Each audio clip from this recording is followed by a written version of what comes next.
Araújo, tenho 52 anos, sou advogada e corretora de imóveis e estou aqui hoje para falar um pouco para vocês sobre as minhas histórias com o câncer.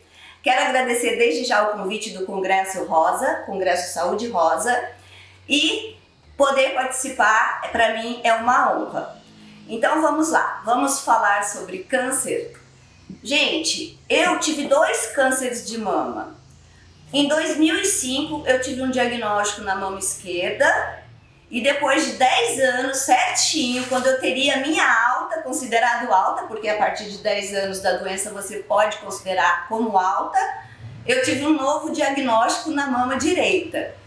Eu vou contar para vocês um pouco da minha experiência e eu espero que com a minha narrativa você se conscientize, se preocupe e cuide-se, porque eu me cuidei sim. Só que aconteceu comigo alguns imprevistos que tornaram um problema grave ainda mais grave. Então vamos lá, vou contar para vocês. Quando eu tive o meu primeiro diagnóstico na mama esquerda, o meu tumor foi tido como um tumor benigno, ou seja, não seria câncer. E aí eu tive, gente, uma doença de pele chamada psoríase rósea, que já era em função da minha baixa imunidade, porque eu já estava com câncer. E essa doença, ela perdurou durante 3 meses. O que aconteceu? Eu queria tirar o nódulo, mas eu estava com fungos nessa alergia. Então foi recomendado pela minha dermatologista que eu tratasse primeiro esses fungos e após fizesse a retirada do nódulo, uma vez que ele era benigno e não teria nenhuma ofensa e nem prejuízo para o meu corpo. Ok, tratei a doença, em 3 meses e meio depois eu tive alta da minha pele. Corri na minha ginecologista de novo e pedi para que a gente fizesse a cirurgia de retirada daquele nódulo. Ela me falou que aquilo seria uma coisa simples, que em 20 minutos ela tiraria o nódulo, que no mesmo dia eu voltaria para casa, mas não foi assim, porque a partir do momento em que ela abriu e viu o nódulo, ela já viu que estava necrosado em volta. E o que ela falou que tiraria em 20 minutos demorou quase 2 horas. Tomei doses de anestesia e fiquei no hospital naquela noite. Na próxima semana, quando chegou o anátomo patológico, ela confirmou para mim que se tratava de um tecido maligno, ou seja, que eu estava com câncer. Nesse momento estávamos só nós duas no consultório.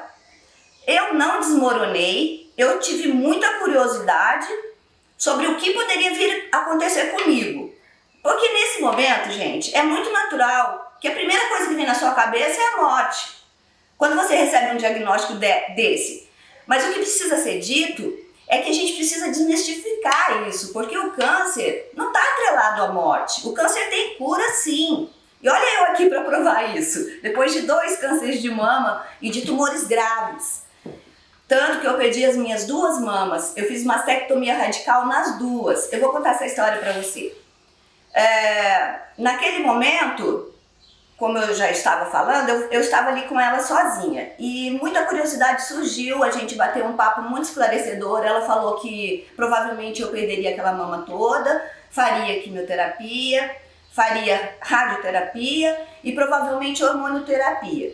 Como foi mesmo? Tudo que ela me falou, eu cumpri cada protocolo. E aí, tudo bem, vamos seguir em frente, a vida precisa ser vivida e eu não vou desmoronar. Eu tenho 2 filhos pequenos, tenho uma família para cuidar, então vamos com a força necessária lutar contra esse inimigo. Esse foi o meu pensamento e foi assim que eu segui durante todo o tratamento. Eu falei para os meus filhos que eu estava com uma gripe muito forte e que logo passaria. E graças a Deus, de fato passou, nós vencemos tudo isso. E então, como eu fui mutilada, a preocupação da mulher em estar completa pesou muito em mim. E eu quis muito me recompletar. E para isso eu tive que procurar uma cirurgiã plástica.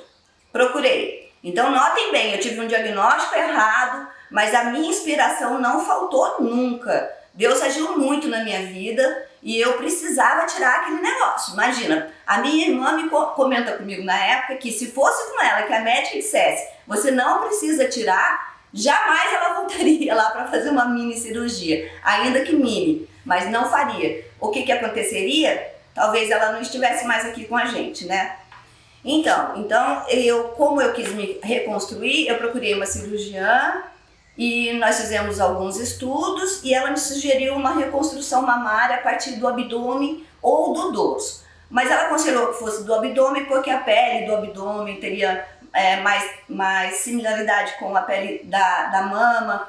E aí nós fizemos toda a iniciação para a cirurgia e fomos.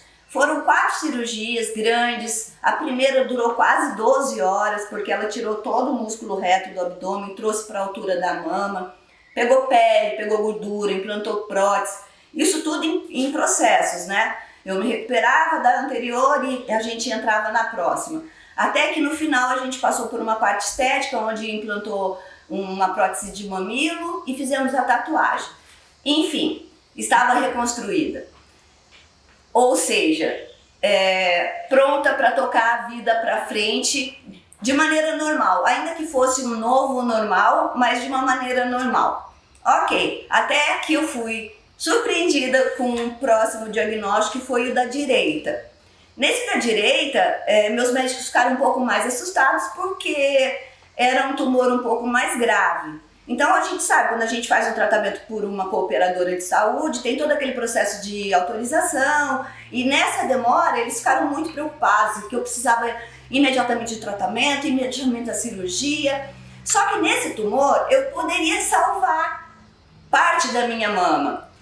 E aí eu decidi, já com uma experiência anterior e com muita confiança nos meus médicos, que eu não devia manter essa mama, mesmo que parcialmente, porque eu poderia assumir o risco dele voltar a seguir dentro de alguns próximos anos. Então nós optamos pela mastec radical novamente e nesse momento eu também cumpri todos os protocolos. Na verdade não fiz a radioterapia, fiz a quimioterapia das 6 sessões a cada 21 dias, também fiquei carequinha de novo, enfrentando todas essas adversidades. Mas assim, com muita nobreza, entendeu? E muita confiança. Nesse segundo câncer, eu podia usar da reconstrução com implante da prótese sem ser usando material do meu próprio corpo. Seria uma reconstrução, mas que a gente poderia fazer com uma expansão da pele. E assim foi feito. A gente colocou um expansor, a cada 15 dias eu enchi esse expansor, era uma dor, realmente foi bem sofrido, porque esse processo de expansão da pele é dolorido demais, então eu expandia hoje, as 2 próximas noites eram terríveis, porque muito dolorido, e nessa época da minha vida, houve algumas coisas, algumas polêmicas que nortearam a minha vida, que me fizeram ficar muito triste, como eu nunca tinha ficado, nem enfrentando os cânceres. E aí, eu acredito, porque a medicina está aí para provar isso, que quando a gente não está bem emocionalmente, a nossa imunidade cai muito. E com essa queda de imunidade, eu acabei perdendo a prótese, não consegui segurar. Então, hoje, meu estado físico é esse. Eu tenho uma reconstrução do lado esquerdo, e estou totalmente mutilada do lado direito. Eu uso uma prótese móvel para manter esteticamente essa simetria. Então, gente, é o que eu falo. Na primeira vez que eu tive que enfrentar isso, eu tive uma experiência que eu preciso compartilhar com vocês porque é muito importante. Eu estava diante do Santíssimo Sacramento, e ali eu estava pedindo força para enfrentar todas essas circunstâncias que viriam. E nesse momento entrou uma senhora meio estabanada, e aí ela ajoelhou também ali ao meu lado, começou a mexer na bolsa dela, pegou um papel, uma caneta e começou a escrever alguma coisa. E escreveu esse bilhete e me entregou. E falou para mim assim: toma, é para você. Eu não sei quem você é, eu não sei o que você tem, aliás, eu não sei nem o que eu estou fazendo aqui. Mas uma força muito grande me trouxe para cá e me mandou te entregar isso. Gente, inacreditável. Eu fico assim emocionada por falar nisso, porque Sabe quando você vai para uma prova e leva junto o gabarito? Você tem a certeza de que você vai passar? Foi o que aconteceu comigo, gente. Deus me deu uma prova de amor ali e de cuidado tremenda. Nesse bilhete estava escrito, filha. Não, podia parar por aí. Só dele me chamar de filha, já me senti tão acalentada, tão amada. Foi incrível. Filha, são muitas graças que são jorradas diante de cada um de vós. Não perturbe o seu coração. Eu estou com você. Não temas, coragem, fique em paz.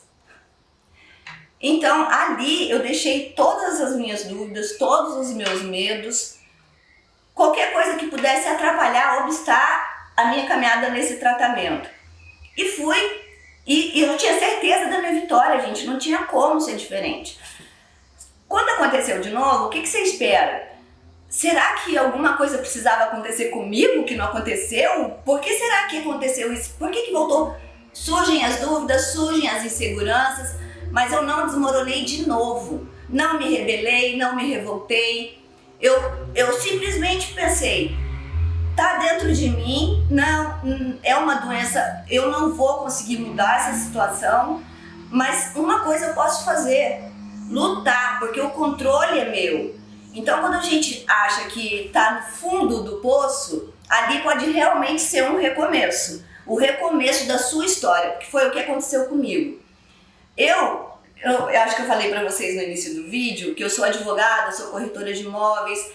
Antes dos cânceres, eu estava em plena projeção na minha carreira, lutando e vibrando muito por isso.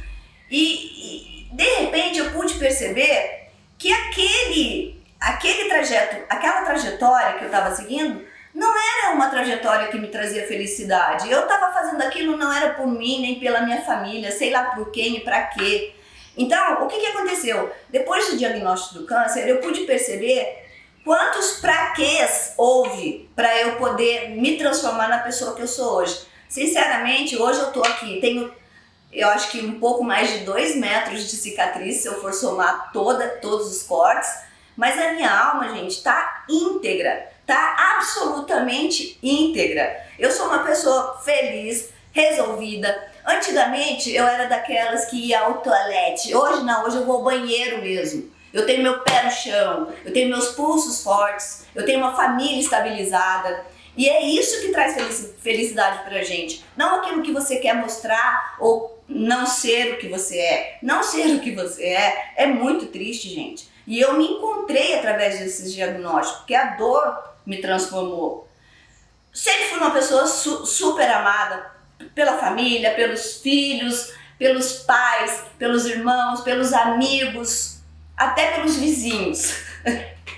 Eu sempre fui de ótimos relacionamentos, eu entro em qualquer lugar, saio, deixo as portas abertas, porque eu trato as pessoas com respeito, eu me respeito. Então tudo isso aconteceu na minha vida, abriu meus olhos, abriu meu coração, me abriu para a vida, me trouxe amigos maravilhosos, experiências diferentes, mas que me deixaram cascuda. Então, se alguém perguntar para mim, o que você faz, o que você fala para uma pessoa que está enfrentando hoje o diagnóstico do câncer?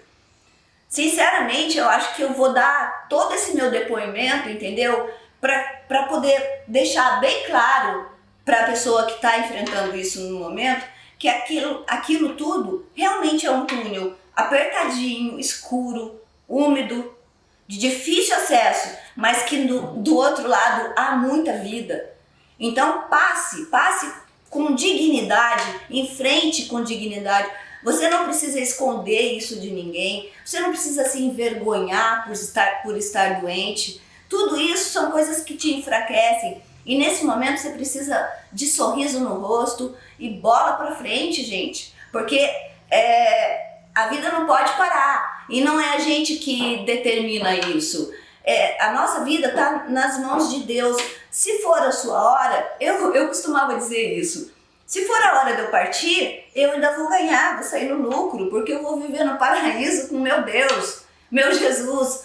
Então nunca pensa pequeno, nunca pensa em perda, nunca pensa em derrotas, esteja sempre firme, forte, dê esse exemplo para os seus filhos, dê esse exemplo para os seus pais e se alie a todas as campanhas de movimentação que fazem essa conscientização. Por quê? Porque é uma doença de que quanto mais qualidade você tiver na sua vida, na alimentação, você ter a sua fé, seja qual for o seu Deus, mas acredite no seu Deus, na sua atividade física, meditação, tudo isso, gente, só contribui para que a gente fique um pouco mais distante dessa doença. E o diagnóstico precoce. Então, se você percebeu, eu sempre falo também que a gente é o melhor médico da gente mesmo. A gente se conhece muito bem. Quando tem alguma anormalidade, a gente rapidamente a gente percebe. Então, assim que você perceber, corra para um médico, seja ele cooperado, seja ele do SUS, não importa. O SUS está totalmente preparado para fazer o seu tratamento também. Tem gente que fala, ai meu Deus, eu não vou conseguir sair dessa, eu não tenho plano de saúde. Gente, o plano de saúde é a gente mesmo. Esse é o grande plano de saúde. Porque quando a gente desiste, acaba. A vida acaba. Então eu tô aqui hoje para te trazer para essa conscientização, para você poder ajudar seu vizinho, seu amigo, seu parente que está passando por esse problema. Se apeguem em coisas boas, em coisas que tragam luz para a sua vida e saia dessa doença, passe por isso e se transforme. Assim como eu me transformei, você também pode se transformar. Não desista. Enfim, acho que essa é a mensagem que eu vim aqui hoje. Fiquei muito feliz por ter recebido esse convite. Queria muito que vocês todos seguissem o Congresso Saúde Rosa nas redes sociais. Existem palestras maravilhosas lá que são muito esclarecedoras, que discorrem tecnicamente sobre o câncer para te trazer ainda mais conhecimento. E é isso, gente. Força sempre, força na luta. Para tudo nessa vida a gente precisa de força e não é com o câncer que a gente tem que desistir, tá? Porque ele não é um bicho de 7 cabeças. É assustador sim, mas quando você ouve depoimentos de pessoas que passaram por isso e que estão aqui hoje tocando a vida absolutamente normal, é um novo normal, como eu já falei, mas é normal sim. E vamos embora, vamos pra frente, vamos abrir um sorrisão no rosto e seguir a nossa vida, ok? Então é isso. Obrigada pela atenção que deu pra gente e paz e bem.